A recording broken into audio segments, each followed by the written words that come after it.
Here's how to use one WhatsApp account on two phones or multiple devices. And this process will work on both Android and iPhone. First, open WhatsApp on the phone that you're already logged in. And make sure you have installed WhatsApp on the other phone you want to add the account to. Now on your existing WhatsApp, open Settings, then go to Linked Devices. Click on Linked Device, and now on the other phone, tap on Agree and Continue. And when it asks for your phone number, all you gotta do is tap on the three dots and choose Link as Companion Device. Now wait until the QR code loads, and after that just press OK, and now just scan the QR code. Now you'll see your other phone will start loading chats.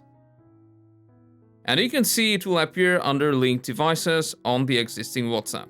So now if you go to Chats, and you'll see all your chats and media files are identical on both your devices. And this way you can add your same WhatsApp account on even more smartphones. It's that simple. Hope you found this useful, and stay tuned for more.